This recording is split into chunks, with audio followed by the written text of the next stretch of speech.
Welcome back to Senate District 2. I'm Texas State Senator Bob Hall, and we're going to go back and talk about one of the subjects that since 2020 that we have covered a number of times because of the seriousness of what's happened with the American folks, particularly Texans, that as a result of COVID had some real atrocities that have taken place here in Texas.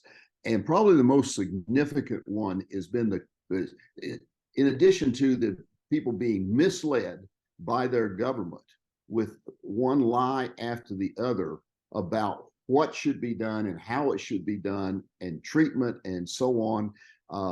The not only just elected officials, but agencies operating with the power of government, forcing treatments on people and processes and procedures that actually has led to the death of people. In fact, I would be very safe in saying that the overwhelming majority of the people who entered a hospital because of COVID, I'm not saying they necessarily had it, but they entered because the hospital either told them they had it or they did have it, that died in that hospital, died not because they had COVID. They died because of the hospital policies and protocols that the hospital adopted in order to maximize their profit. Let me say that again. Those people in the hospital that died of COVID, the overwhelming majority of them did so because hospitals operated in order to make the most money they could possibly make without regard to the well-being of the patient. And as a result, most of those patients died. Hospital got tremendous payments for treating them with remdesivir, put them on ventilators, BiPAPs, delaying the time.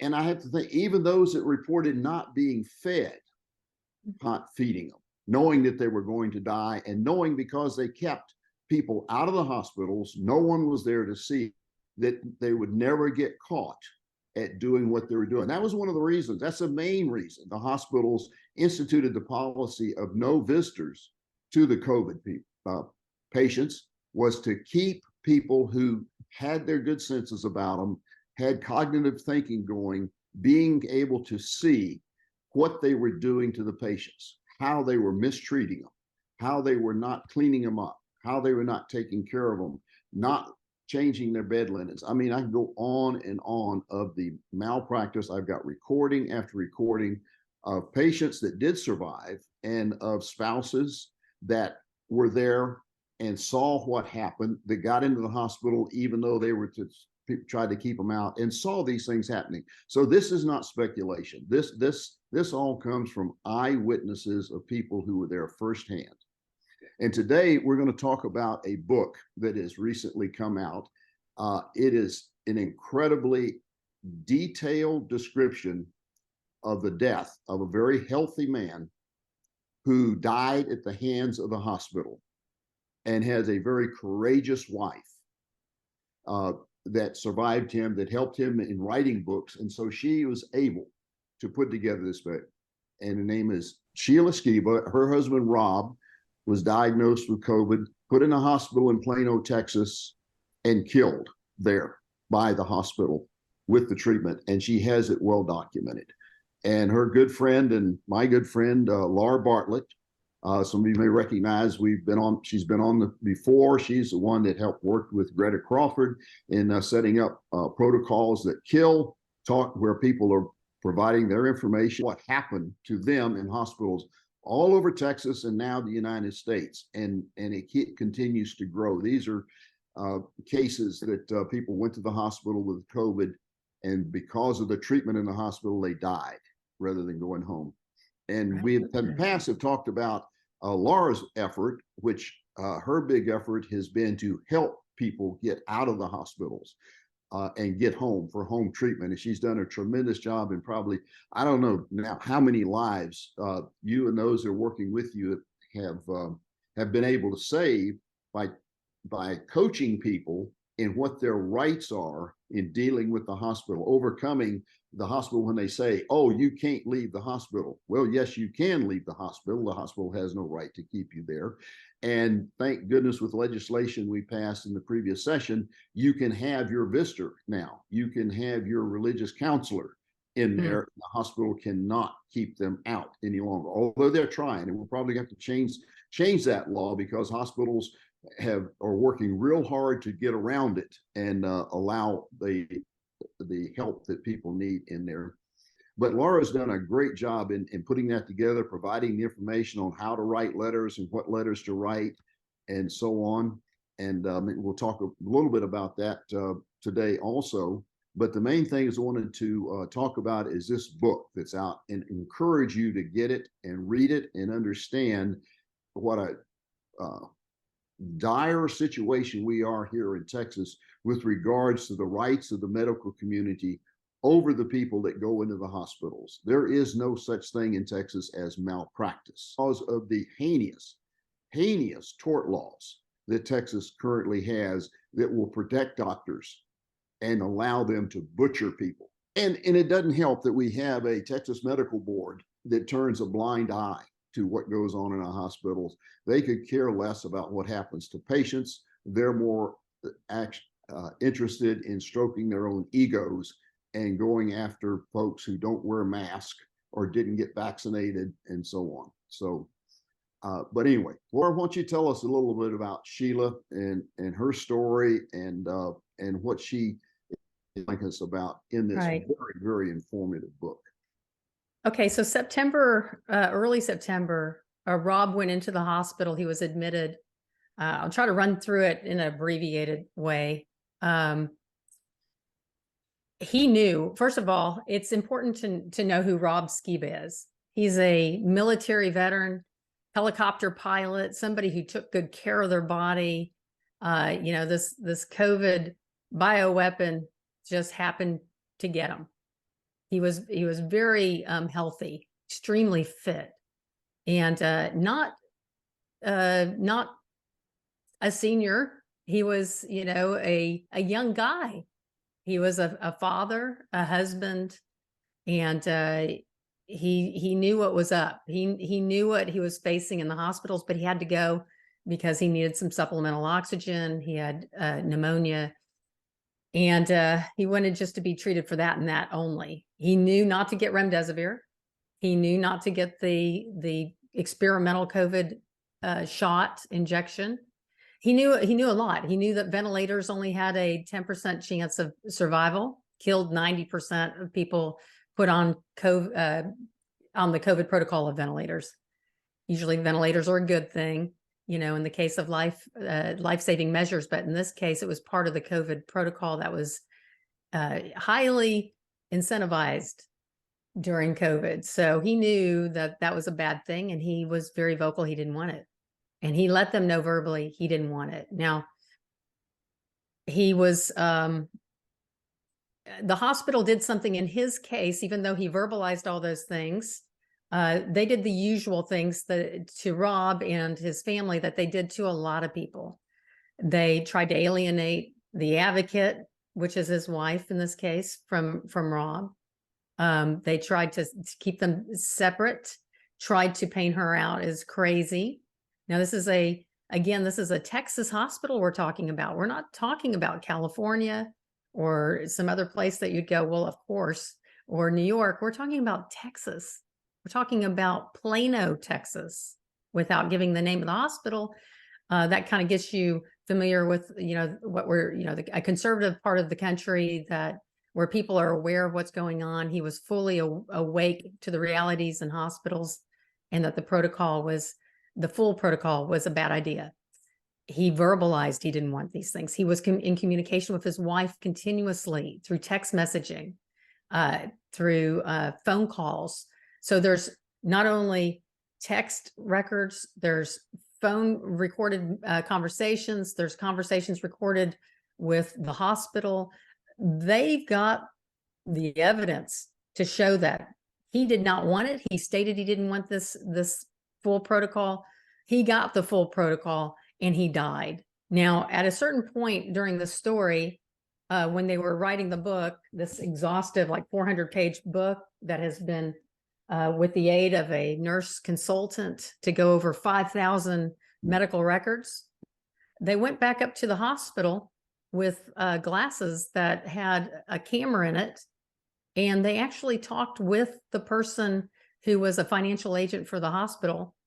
And this person admitted that Rob's wife, who is medical power of attorney, her identity was forged on a medical financial document so that the hospital could get paid. Just nonchalantly said, oh yeah, there's stacks of them. I don't know why this person said it so casually and gave up that really important piece of information that would prove fraud, but this individual did. All the other nightmarish, hellish stories that people have had to live through, the survivors, where their spouses or loved one was killed in the hospital. And what you're talking about fits in on a moral level with the hospitals willing to do anything or planning to do whatever it takes to maximize profit in treating the patient, knowing they get covered, because the only recourse someone has there is to accuse them of malpractice. And in Texas, that goes nowhere at all because they're totally protected for it. But that same lack of moral character that would allow them to do that bled over, no pun intended, into the financial of maximizing the money getting from the government and from insurance companies, I assume, in this saying, by lying, forging the people's names. I think they just it fits very well with their total lack of moral character.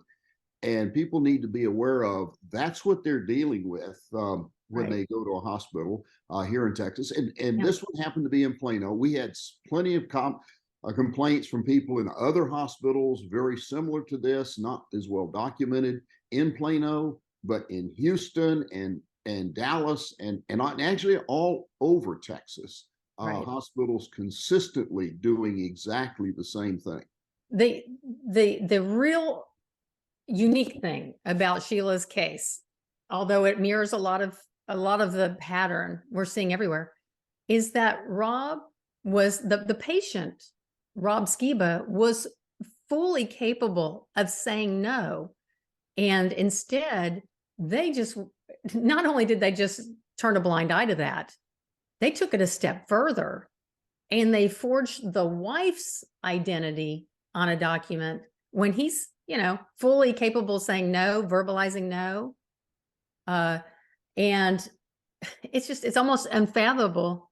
It's, we all know identity theft, what that means, or forgery on a legal document or a financial document, like buying a car. It would be like somebody giving you a bill and saying, congratulations on your new Land Rover or Mercedes, and pulling it up in the drive and go, here's the bill. Yeah, I didn't buy that. She never consented for the financial payment to be her burden. She never did. He didn't. He's fully capable of saying no. She would never have agreed to it either. They should have, but hard stop. They should have stopped with and asked the person who's capable of making that decision whether they had permission. They just bypassed that, just leapfrogged over that, and just forged the wife's identity. I mean, the whole thing is just so egregious. It is so arrogant to think that this would, and they didn't get caught until somebody after the fact, after Rob's already buried, and she goes back into the hospital with spy glasses on with her son and happens upon, thank God, the one individual, the one woman in this hospital that could have divulged that information. And this individual is so brazen to say, oh, we had stacks of these that we rubber stamped.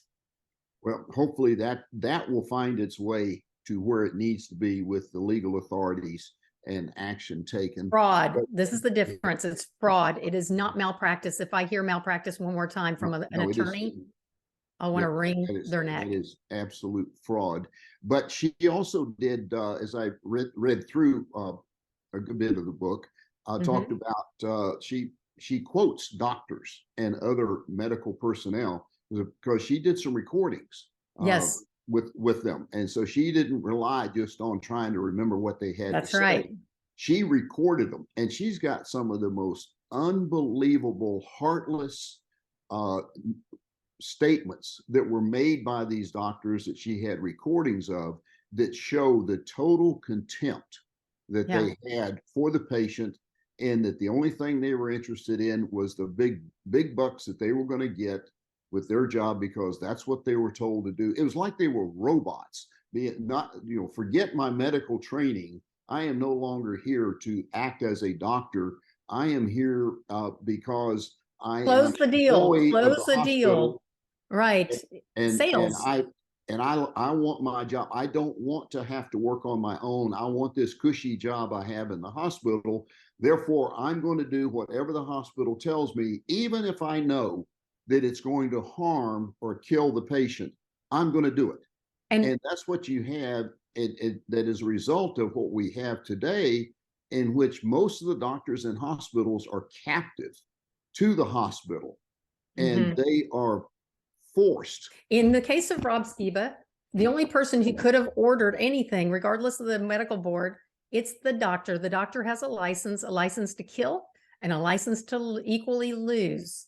And I tell you what, if you were to have the document that I recommend people have, which is a current care consent, not an advanced directive that only kicks in when you're incapacitated, this, in my opinion, and in the opinion of a lot of other people in the medical field, this would have been prevented. The ourpatientrights.com, it's protected only one class of people throughout the entire pandemic, and that was a religious belief of Jehovah's Witness. When they said they didn't want something, guess what? They didn't get it.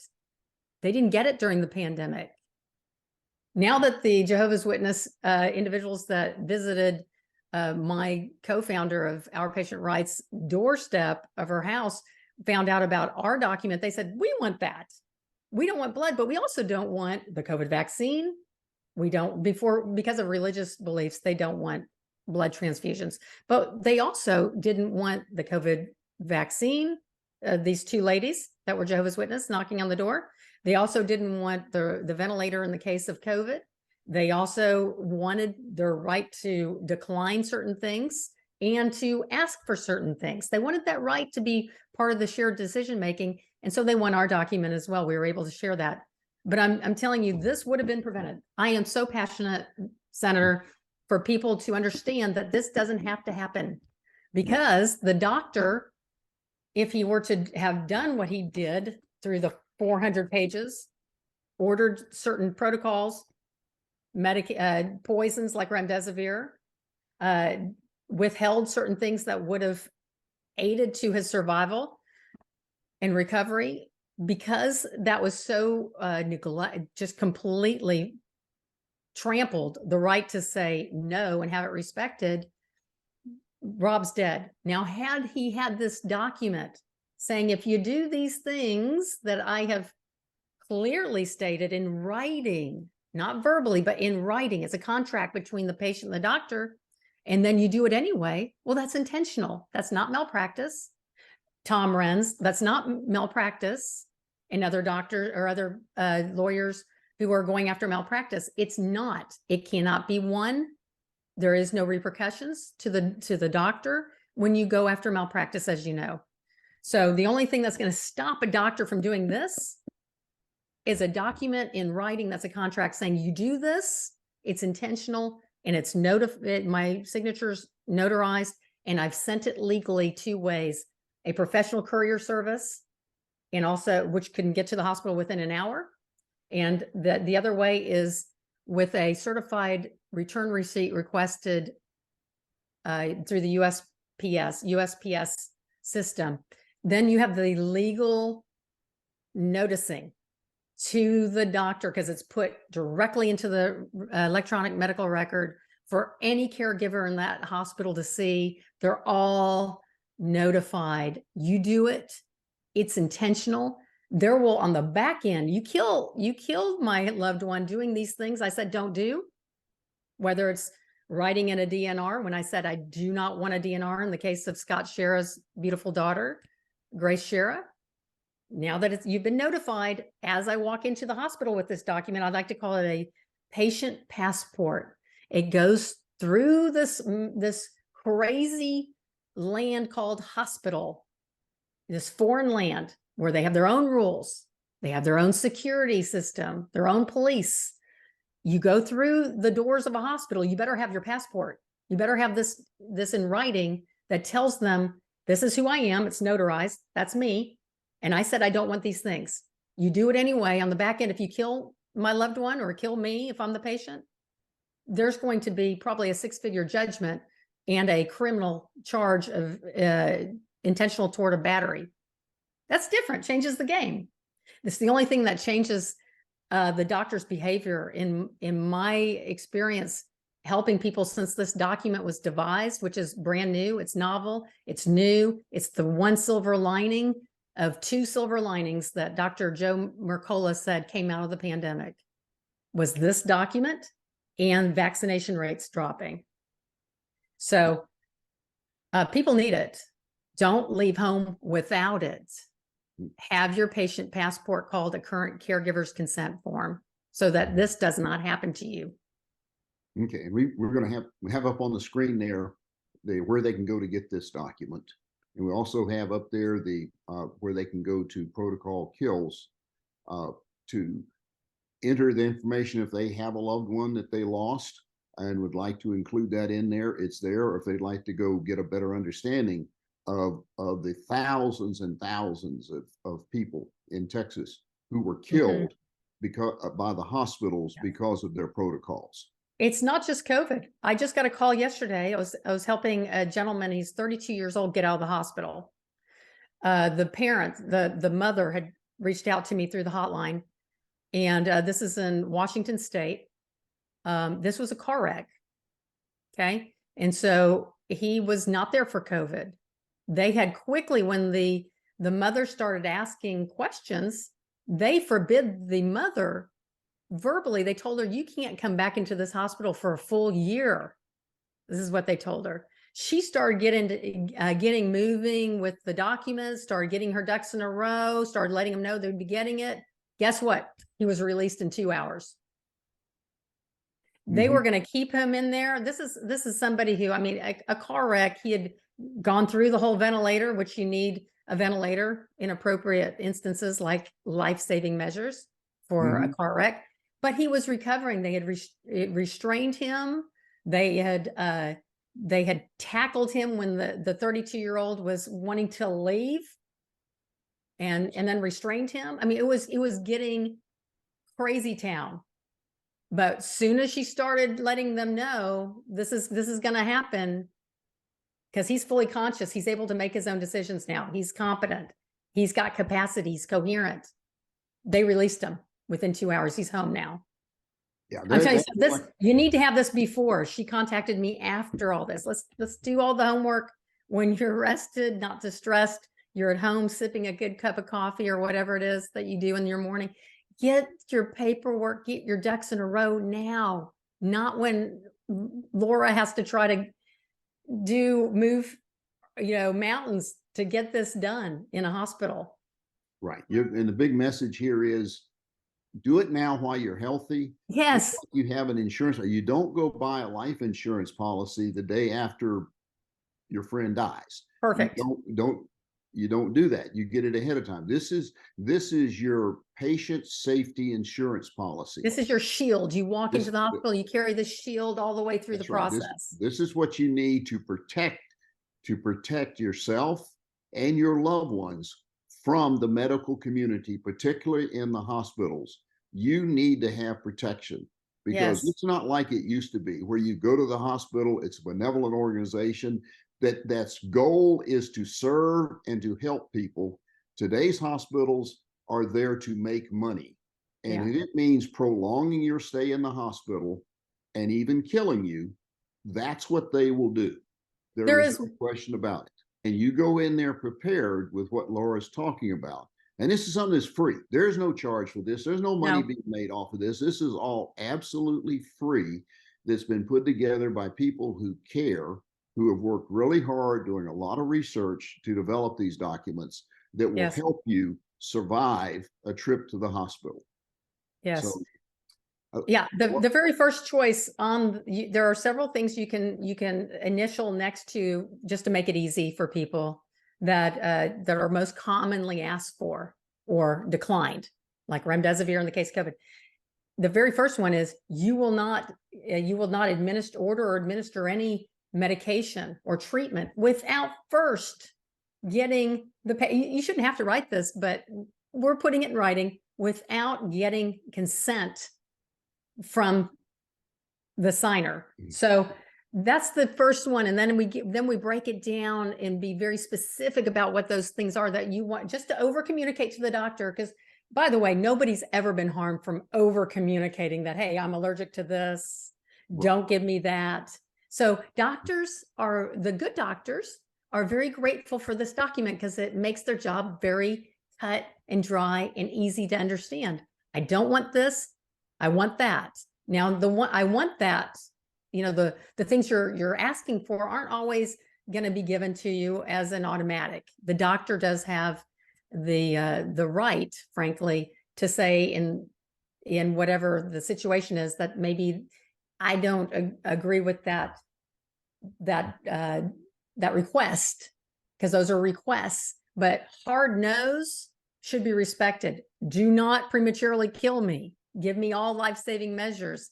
That should be respected. In the case of Scott Scherer's daughter with Down syndrome that was killed because of a DNR a doctor wrote. If you don't want that to happen, get the document. No. And we're going to wrap this up here, but I just want to make people understand. This came about, what's been put together here, the curtain was pulled back because of COVID.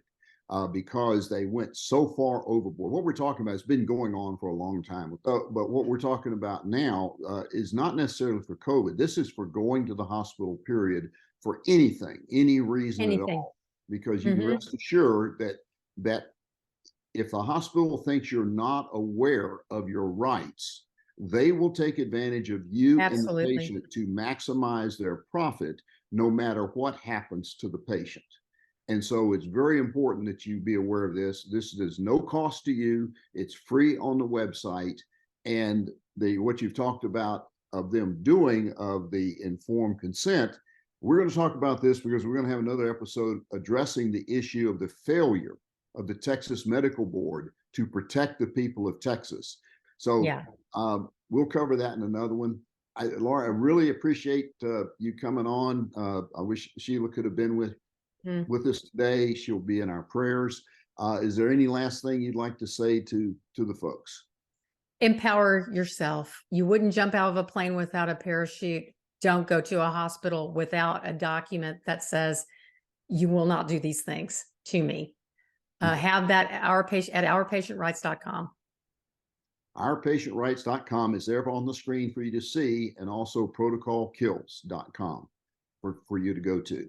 Yes, Thank you, folks, and I hope you find this helpful, and look forward to talking to you soon on some of the other issues along this same line. In the meantime, God bless you, and God bless Texas.